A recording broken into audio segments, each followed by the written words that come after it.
చిగురించబోతుంది. గొప్ప దినాలు నువ్వు చూడబోతున్నావు. నీ యేసుకు సమస్తము సాధ్యమే.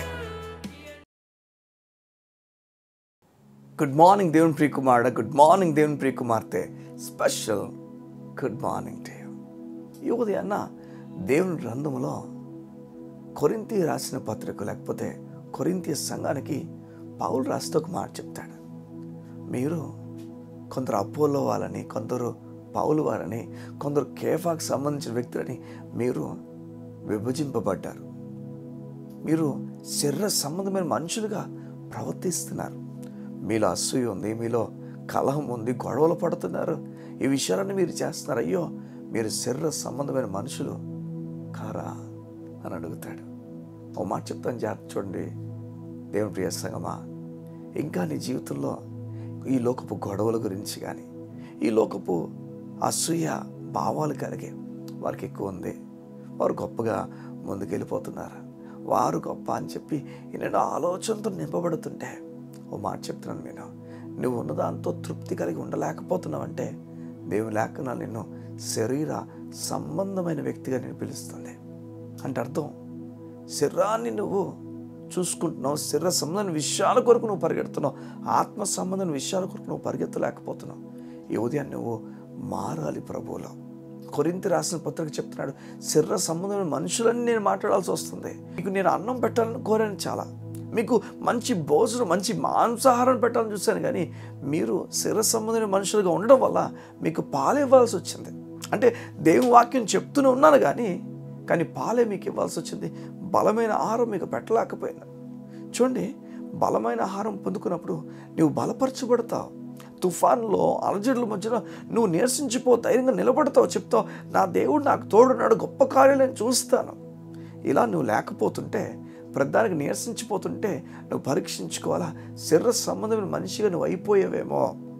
ఇది నీకు ఆరోగ్యకరమైనది కాదు, నీకు మంచిది మేలైంది కూడా కానే కాదు. ఈ ఉదయం దేవుడు నీకు చెప్తున్నాడు, అసూయ భావం కానీ, కక్షలు కానీ, ఈ కోపతాపాలు కానీ వీటిల్లో నువ్వు ఉండకూడదని దేవుని లేఖనాలు చెప్తున్నాయి. నువ్వు ఎలా ఉండాలి మరి? ఎలా ఉండాలంటే ప్రేమ కలిగిన గుణము కలిగి అందరిని ప్రేమించుకుని ముందుకెళ్ళాలి. సగం ఒక మాట చెప్తాను చూడండి, మన దేవుడు క్షమించమని చెప్పినప్పుడు ఆయన మనల్ని క్షమించాడు కనుక మనల్ని క్షమించమని చెప్తున్నాడు. చూడండి, ఆయన ఎంత క్షమించాడు నీకు తెలిస్తే నువ్వు క్షమిస్తావు. నీకు తెలుసా, నీ పాపాలన్నీ కూడా క్షమించేశాడు. ఎలా బ్రదర్ అంటే, నీ శిక్ష ఎంత అయితే నువ్వు పొందుకోవాలో ఆ శిక్ష అంతా కూడా యేసయ్య శిలువలో నీ గురించి తీసేసుకున్నాడు. నీకు తెలుసు ఒక మాట, నీవు క్షమించబడ్డావు అని చెప్తున్నప్పుడు లీగల్గా క్షమించబడ్డావు, నీ అప్పు ఇంకొక ఆయన కట్టేశాడు నీకు బదులుగా.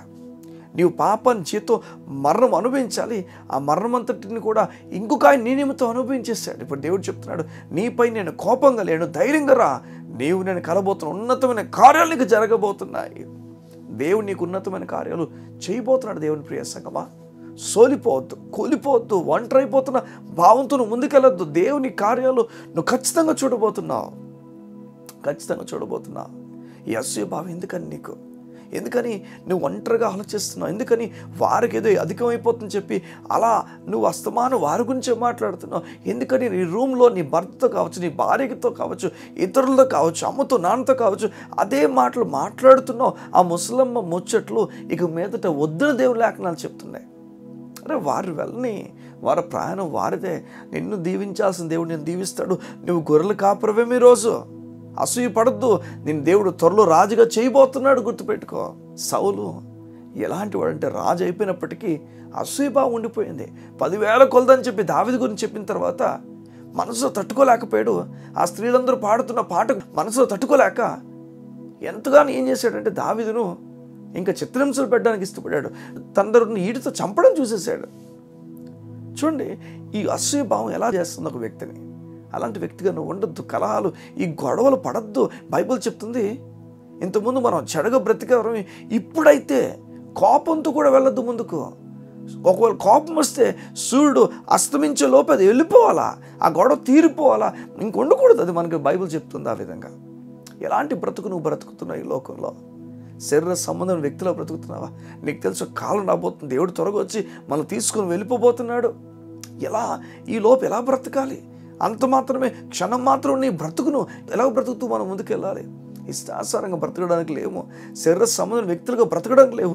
శరీర సంబంధమైన వ్యక్తికి గ్యారంటీ లేదు ఎటు వెళ్తాడో, పరలోకి వెళ్తానా నరకం వెళ్తానా భయంతో మునిగిపోతాడు జీవితకాలం. అందుకనే పాలు బలాన్ని ఇవ్వలేవు, మాంసాహారము బలమైన ఆలోచన ఇస్తుంది, జ్ఞానాన్ని ఇస్తుంది. నువ్వు కన్ఫ్యూజన్ ఉన్నావా? ఖచ్చితంగా నువ్వు శరీర సంబంధమైన వ్యక్తిగా నడుస్తున్నావు.